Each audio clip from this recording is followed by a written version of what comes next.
Hey everybody, this is Mr. Gannon again. This is video 2 for the 4.3 notes. In the first video, we looked at solving quadratic equations by square rooting to find the solutions. In this video, we're going to explore kind of how that applies to the graphs of those parabolas. So when we solve quadratics, there's three situations or three scenarios that can happen. We can have no solution, we can have one solution, or there can be two solutions. Now, you might remember us talking about this earlier, but the number of solutions corresponds to the number of x-intercepts in the graph. So we can think of the solutions of the equation as the x-intercepts of the graph because y equals 0. So what we're going to look at here is if there's no solution, that means that the vertex possibly is above the x-axis and the parabola is opening up. So it never crosses the x-axis. No x-intercepts. No real solutions. One solution typically implies that the vertex is on the x-axis and the parabola is opening up or possibly down, depending on the equation, and there is one x-intercept. Two x-intercepts is going to happen when you potentially have a vertex that is below the x-axis and the parabola opens up, giving you two x-intercepts. And those are really the three things that are going to happen graphically with these equations. It'll never cross, it'll cross at one point when the vertex is on the x-axis, or there will be two x-intercepts. All of the examples open up in this case, but you can also have parabolas that open down when there's that negative in front. So you got to make sure you consider those situations as well. Now, we're going to kind of work to put all this together, everything we've been doing in chapter 4. So we started out graphing quadratics in vertex form. Then we wrote equations from standard form to vertex form. All right, and today we're going to focus on graphing completely, which is a combination of what we did by putting it in vertex form. But we're going to now include the x-intercepts in our graph. So we can identify all of those key features. So if we have an equation that's in standard form, y equals x squared minus 8x minus 33, we're going to start by putting it into vertex form. We're going to identify a, which is 1, b is negative 8, and c is negative 33. From there, we can find h using the equation negative b over 2a.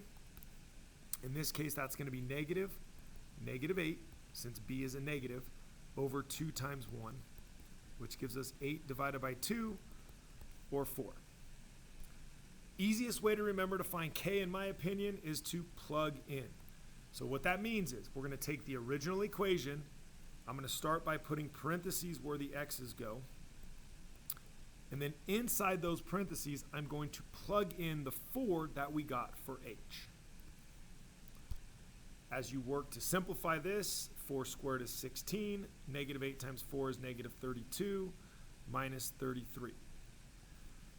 With my classes, I did talk to them about the relationship, guys, when you find k between the first term and the second term, where the second term will always be twice as big as the first term with the opposite sign in this case. So you're going to end up with negative 16 minus 33, negative 49. Once you know a, h, and k, we can write our equation in vertex form.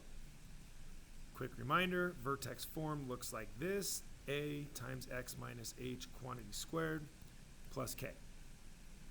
In this example, if we substitute our values in, a is 1, which means we don't need it. You can write it if you want. X minus 4 quantity squared, and then k is negative 49. That puts our equation into vertex form. And that's a form that makes it easier to graph the function. Using our transformations, minus 4 moves the graph right 4, minus 49 moves the graph down 49. So if I wanted to, we could go right and down. Now, clearly we're going down much more than we're going to the right, so I want to try to keep that in mind. And this coordinate is going to be 4, negative 49. And by writing that, I've identified where the exact location of that point is, so I don't have to sit there and draw 49 little tick marks on my y-axis. All right, from there, guys, in the past, in 4.2, all we did was we sketched the graph. So we just drew our parabola opening up from that point. We're going to try to be a little bit more detailed here. So what we're going to do is we're going to find the x-intercept. So we graph the vertex. Now we're going to find the x-intercept by setting y equal to 0. All right, and we're going to solve using square roots. So for our x-intercept, I'm going to take the equation, replace y with 0. You might remember talking about the y-intercept has an x value of 0. Well, the x-intercepts always have a y value of 0. So when you set up the equation, it's going to look like this. Then using what we talked about in the first video, we're going to isolate the term that's being squared. In this case, we're going to add 49 to both sides. So this becomes 49 equals x minus 4 quantity squared. Once the term being squared is isolated, you can square root both sides. The square root of 49 is 7. You got to remember plus and minus since we're solving an equation by square rooting. And then you have x minus 4 on the right. We have to isolate x by adding 4 to both sides.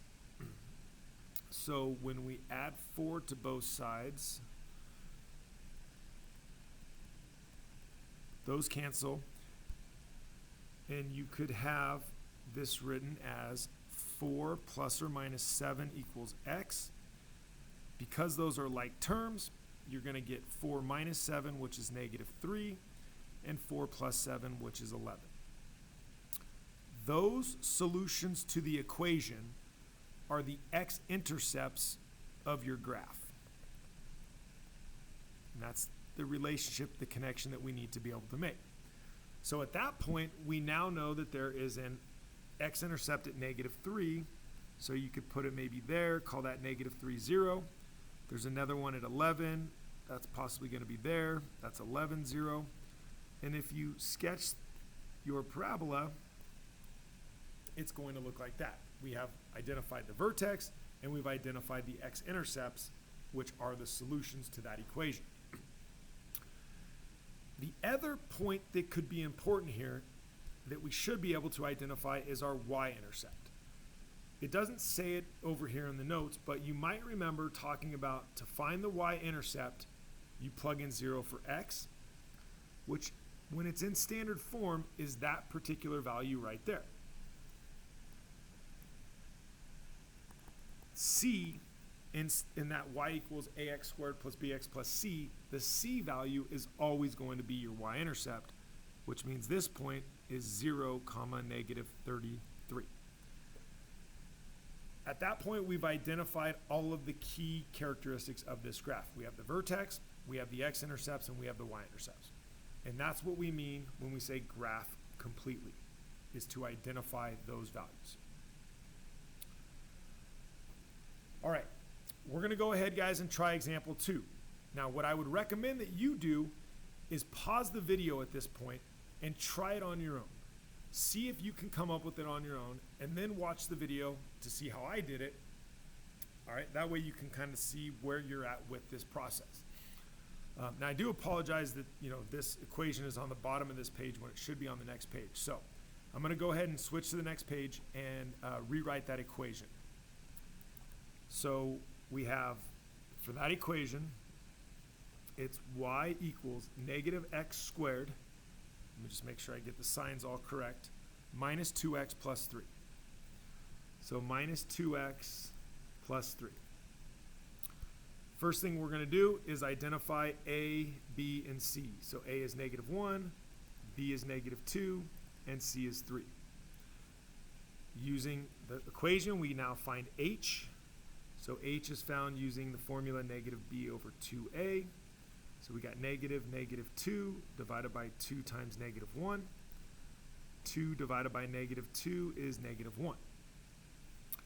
We're going to find k by plugging in. Start by replacing your x's with parentheses, and then substitute or plug in -1 into those parentheses. You want to make sure you're careful as you evaluate this. So I have -1 quantity squared. So you got to make sure you square the -1 first. That gives you +1 times -1 is -1. -2 times -1, that's +2 plus 3. -1 plus 2 is 1. 1 plus 3 is 4. So just as before, we have A, we have H, and we have K. So we can write our equation in vertex form, y equals. Now, when A is -1, you need to make sure you include the negative. It's x minus. When H is -1, it's x minus -1. Changes to a plus. And then plus 4. From there, you can start to identify some of these values. So what I always like to do when I'm graphing is identify the transformations. The negative is a reflection. The +1 is left 1, and the +4 is up 4. Now these values are relatively small. So if you wanted to, it's not going to be a bad idea to just go ahead and mark this out.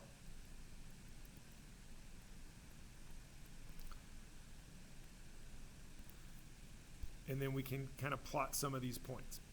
So because we're going left 1 and up 4, your vertex is going to be -1, +4. So left 1, up 1, 2, 3, 4. There's my vertex. If your graph is scaled, you don't necessarily need to write the, label the vertex, but I'm going to go ahead and do that. Because of the reflection, it's going to open down. So I'm going to go ahead and put that label above, -1, 4. The next thing we want to do is find the x-intercepts. So the x-intercepts, it says solutions, but let's go ahead and put x-intercepts right there, because that's really what we're looking for. So to do that, we're going to take our vertex form and substitute in 0 for y. So we get 0 equals -x plus 1 quantity squared plus 4. So as we solve this, we're going to subtract 4 on both sides. Those are going to cancel. I now have -4 equal to -x plus 1 quantity squared. You want to be careful not to square root too early. The negative being multiplied in front means that the x plus 1 quantity squared is not isolated. So we're going to divide by -1 on both sides. What that will do is that will give us 4 equal to x plus 1 quantity squared. Now we can square root both sides. Square root of 4 is 2, but because of the situation where we're solving an equation, we're going to include plus and minus, and then x plus 1. Then we're going to subtract 1 on both sides. So I'm going to write this as -1 plus or minus 2. We can combine those like terms. -1 minus 2 is -3. -1 plus 2 is 1. Those are your x-intercepts. So the x-intercepts are -3 and 1. What that means is on the graph, I can go over 3 on the x-axis. There's my x-intercept. I can go right 1, and there's my other one, x-intercept.